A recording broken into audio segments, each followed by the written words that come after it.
What's up? In this video, I'm going to be going over my creative philosophy, how I came to this point, and also I will talk about my metaphor for my creative process. From a young age, I always had that creative gene in me. I remember in preschool, I do remember back in preschool, I remember doing an assignment in which we did an all about you, this case me, document that had our favorite colors, favorite foods, different things like that. And one of the topics was, what did you want to be when you grew up? Well, what I chose was an artist. No, I didn't say industrial designer, but I knew I had that creative side to me, even from a very young age. Fast forward to the third grade, I had just switched schools and I was making new friends. And during recess, it was a very bad winter, so we had a lot of indoor recesses.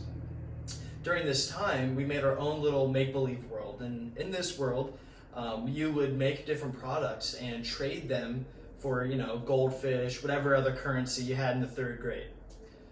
Well, what I did so I could get more goldfish was I made phones out of paper, and it wasn't just drawing, a home button or things like that on a piece of paper. This was right at the cusp of the iPhone and everything like that. But I designed a little phone that had a sliding mechanism that used tape and things like that to create. I made a giant Mac computer that had stands on the back of it and a keyboard and everything, and I cut it out. That was my first start into rapid prototyping. And really that continued on all the way through high school. And in middle school, I was doing sketches for fun, like I always did. I always drew in my free time because it just was a great way to pass the time. One weekend, my brother brought his friend back from college. My brother goes to Purdue, and so did his friend. And my sketches were out on the table. Well, little did I know at the time, my brother's friend was an industrial design major at Purdue University. He looked at the sketches, and he asked my brother, has your brother ever heard of industrial design? Well, none of us had really heard of it before, and that's when the process of investigating deeper into that field started. Because of that simple little question, has your brother ever heard of industrial design, I finally had some guidance on what I could use my creativity for. I thought I wanted to be an engineer because I always loved problem solving and I was obsessed with cars. But the further I looked into this major, the more I realized this is what will best take the things I enjoy doing and turn it into a career. All of these things from my childhood formed me for who I am today. Little did I know it at the time, these things would be formative in my creative process and my creative philosophy. I always found myself investigating what made Apple so special, what made a certain car, at the time I was obsessed with Cadillacs, so unique. These things, these obsessions that I didn't realize could create a career, really were my interest before I even knew I could have a job in that field. Once I discovered what industrial design was, I realized it seemed as if I had been training up to this moment, and all the credit for that, of course, goes to God. My junior year, my high school had a program called J-Term. In the very first weeks of the second semester of school in January, we would have to find a mentor in a field that we were thinking we were interested in, or a person we could intern. And we would shadow them for the next 2 weeks in their field, very gracious of the people we were shadowing, and we get to see the ropes of what we were doing. Some people had to do jobs like coffee runs, or they just sat behind a desk watching somebody else sit behind a desk. Luckily for me, my dad had a friend at my church who has grown to be my mentor. He is an industrial designer. He also went to Purdue. He's worked with Wolverine, Wilson, Polo Ralph Lauren, Timberland. He's worked for all these different shoe companies. And for my junior and senior year, I was able to shadow him, and he did an amazing job of forming me into who I am today. He didn't look at it as an internship as a way for me to assist him. He wanted me to get to investigate what industrial design really was and if I was really interested in it. He was the first person to ever actually affirm me and my beliefs in this career, because it's not a very popular career. Engineering seems to be at least more secure in terms of a job, or at least in the terms of a paycheck as well. But he was able to show me that you can make a career out of this, and he was able to show me what success looks like and what it takes to be successful. That was an absolute blessing that I had somebody with so much experience to guide me when I was just beginning to learn what industrial design was. He taught me about product briefs. He taught me about user personas. He taught me about all these things when I was a junior in high school, and I really didn't know what I was getting into. He encouraged me to solve problems creatively. He showed me what it's like to have your ideas challenged, that your first idea is not your best idea. And at that time, I thought my first idea was my best idea. That was formative in my experience to know that industrial design was the perfect major for me. In terms of what excites me for this major, really, there's nothing that doesn't seem to excite me. The reason I chose industrial design because I saw it as a tool that equipped me for as many job opportunities as possible. I'm not the person that likes to do the same thing every single day. I like new challenges. I like problem solving. I like looking at the problem for what it really is. I love big picture thinking. I love taking those ideas and using them to improve products. Any sort of problem is one that I love to solve. I have a little bit of cognitive dissonance when I feel like something has been made and everybody accepts, but really it could be done better. And the only way I feel like I can resolve that dissonance is by putting my time and energy into solving it. And while, yes, many things about industrial design excite me, there are a few things that are a little intimidating.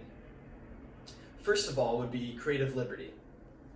This summer, I had an internship with Indiana Farm Bureau Insurance, one of the largest insurance companies in Indiana, with their graphic design and marketing team. It was the graphic design section of their marketing team. In this team, I loved the people I was working with. We were able to just talk and think of creative ideas. They were not your typical get stuff done, task-oriented, but they saw the bigger picture while also meeting every deadline. But in this experience, I realized how little creative liberty one can have. Yes, I was an intern, but they were talking about the same problems that I thought we were facing.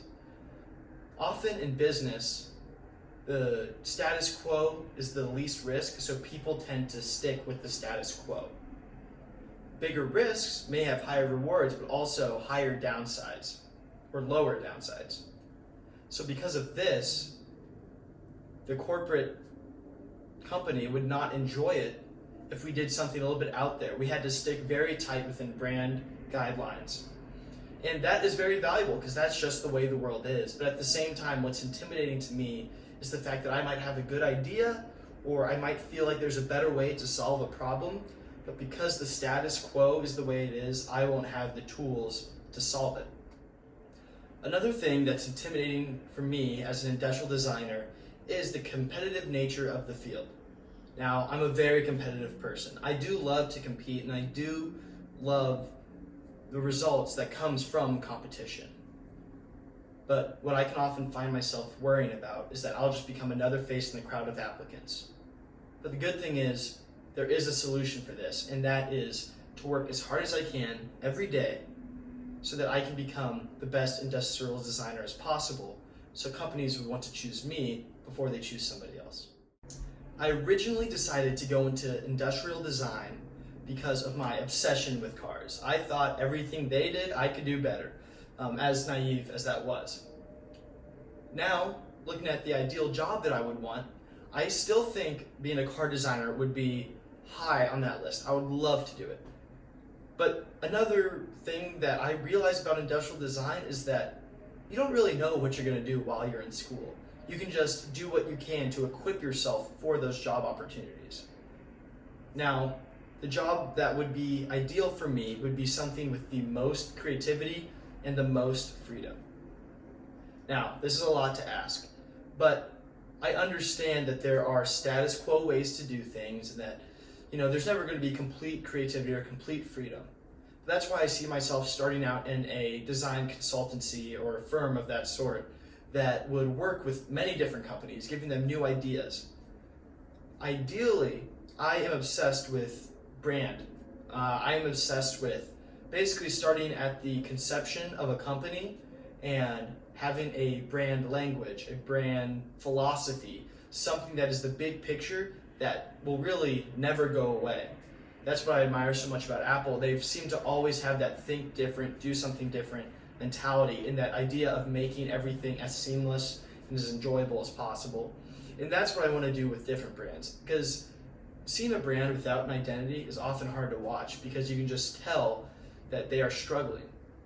But to be at the conception of a company, to help build a brand and have a clear identity for that brand for years to come is very, very exciting to me, and I would love to do something in that field. The metaphor for my design method is something like a mountain whose peak is in the clouds. That is the perfect solution to a problem. Now, we've had many people try to get to the peak before, and over time, a path is worn. This path is when people get comfortable in the status quo. This is the way we've been doing things, so this is the way that we're going to continue to do it. And people become content sticking on the beaten path even though it doesn't go all the way to the top. Then there are people that go off the beaten path. These people often can go too far or be too extreme for their time, and because of that they're left stranded on their own and their idea dies. The peak of design for me is where beauty and utility meet. Now, we're not completely there yet for any design, I don't believe, and I don't think we will ever fully reach that peak. But I think my job in this metaphor is just to move that beaten path 1 foot further at a time, getting closer to that perfect solution that exists there ideologically. The way this metaphor interacts with my methodology would be every time I look at a problem, I look at a peak that I want to get to. First, you have to look at what people have done before. The path is beaten for a reason, so it's important to stay along that path. But then I also want to look at people who have gone off the beaten path and seen what they were maybe looking into. I look at other mountains that have reached as close to the peak as anybody has ever gotten and said, what did they do differently? What did they do right? How did they approach the problem? I try to take all this information in together and look at successful products for other solutions. I look at successful products from this solution. And I try to see their paradigm they used to attack the problem in front of them. And hopefully every design that I do is one that takes in the bigger picture and does move that beaten path 1 foot forward so that other people can see that there is more that can be done with whatever product we are designing. My favorite thing about studying to be a designer is the fact that it is right in line with the first time we ever see God act in the Bible. In the beginning, He created. I believe creativity is inside of everyone, but this major specifically allows us to explore it to its furthest extent. This earth was designed so we could be its stewards, and I think creating is one of the best ways to be a steward of this earth. Not only creating things that can protect His planet as He designed it, but also equip people to help others or help themselves in a way that God intended. The way that design and being a human of the world can interact can often be for good, but can also be for evil. This is when we make products that pull people away from God. Products that either aren't beautiful or cause people not to admire the beauty around them. Products are designed to be used by people, not to use people. Products are designed to help the lives of people to become their fullest, not take away from their life. Our products that we design should be ones that allow people to live their life to the fullest as God intended. The easiest example of not following God's intention for design is when we design another product that is just another product that produces waste environmentally, physically, and temporally. Overall, it's a waste of time, space, energy, and waste on our environment. None of those things are what God intended. The way that we can prevent ourselves from designing just another product is to remember the things that I said earlier in this video. We have to remember what a product is designed for. It's designed to help the lives of people, not take away from their lives. They're designed to be used, not to use the person that owns it. By reminding ourselves of the beauty of God's design and where we can make designs that reflect the beauty of God, that's the way we can stay in the path of what God intends for us. We must stay in His Word and remind us of who God designed us to be. Thank you.